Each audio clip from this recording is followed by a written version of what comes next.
Welcome back, guys. So the first thing I need to do is to use everything I have to my advantage. One thing I have is a pretty tall sidewalk, which means what I'm going to try and do is pull the car that only the passenger wheel or the left wheel, depends where you're watching, will sit just roughly around here, pull all of the brake lines out.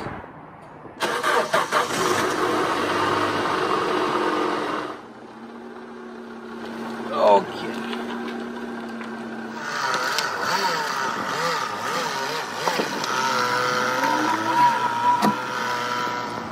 Alright guys, I'm gonna take this wheel off. Alright. Probably this is quite comfy as well to get underneath the car. So use what you've got towards your advantage. I want to make sure, because I'm going in underneath it, that this sits properly. Okay, so it's kind of flat. But here is a bit bumpy. So I'm going to use one of them wheel well liners to put it down there. I think one of these will do. I'm going to put it underneath there to make sure it doesn't slide around. I'm trying to keep the parallel to the ground. If it's tilted, it's not good. If it's tilted this way, it's not good. It has to be parallel.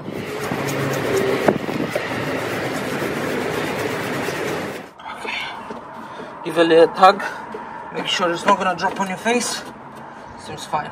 Alright, time to take the wheel off. I'm gonna slide this underneath the car as well, just for good measure. And also, stays away from people. This is what the problem is. This is very, very rusty. And this is the feed line for the brakes. And right underneath there, as you can see, that's where it actually popped and squirted liquid everywhere. So the feed line comes through there into the caliper. So I need to untie that one, and this one then runs through here, just up a little bit, and then literally straight underneath the car, clipped to the firewall, and then it goes all the way through there, and it comes right here. This is where it's connected. I have the bendy tool,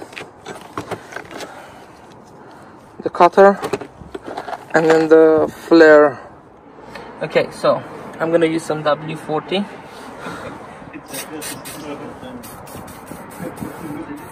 Okay, now I'm gonna let it sit for a while. Okay, there you go. Okay, one more problem found. While I was underneath the car trying to unhook the feed line, I found out the O2 sensor is absolutely gone. No wonder my car was running so rough. But there's some oil leakage going on underneath in here that I need to kind of check out, and this is pretty bad. Let's have a look. Oh, there you go. That's actually oil from the sump. There's quite some heavy oil going on everywhere, so I need to kind of diagnose this. Yes, so I'm going to continue trying to pull the brake line out, and if I do find anything else, I'll get back to you guys. Okay, so I've popped out through the underneath of the car. It's actually a pretty hard thing to do. I think everyone could do it, just have to have the courage to do it. Right, I'll try and do this, then I'll come back to you guys. I had to cut the pipe itself, because this key, it wouldn't fit, and also it would never have the strength to open it up. I had to use something like this, because this grabs onto all sides, and it actually needed some sort of pressure to be able to release it.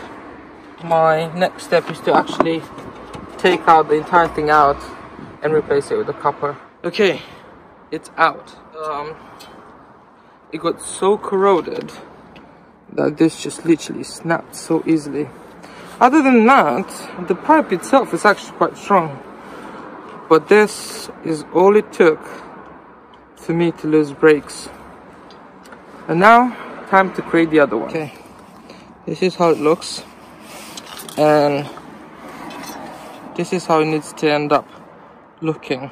So I'm gonna put this in just a little bit, and then so this goes in and pushes it at the right place. Now you gotta make sure that you don't screw this in wrong. So now it's pushing the pipe back where it should stay. Okay, so now with the pipe there, I can now tie these in. 17. I'm gonna take it out now. So now it stays where it should. So now I'm gonna tie this all the way. So I want this to be absolutely closed. This is how it looks like. So it would go right in there on top. Okay, and then we'll start tighten this one in. Now I haven't put any fittings yet, because you can always add it from the other side, but once you do the other side you have to have the fittings in. There you go.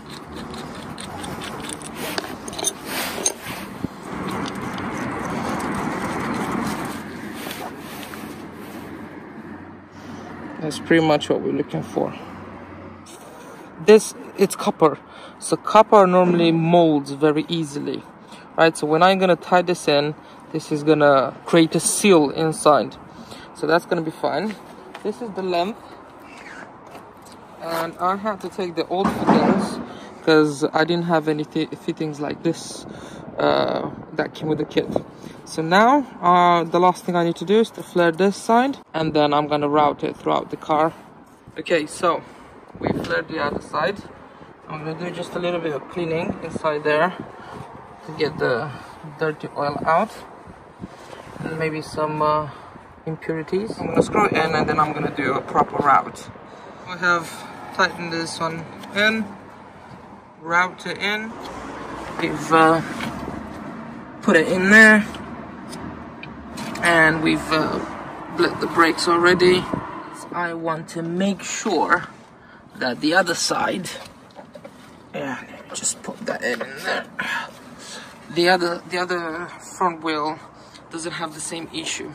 Now I have tested the brakes now, and I've pressed my hardest on the brakes, and it doesn't seem to budge, which is good.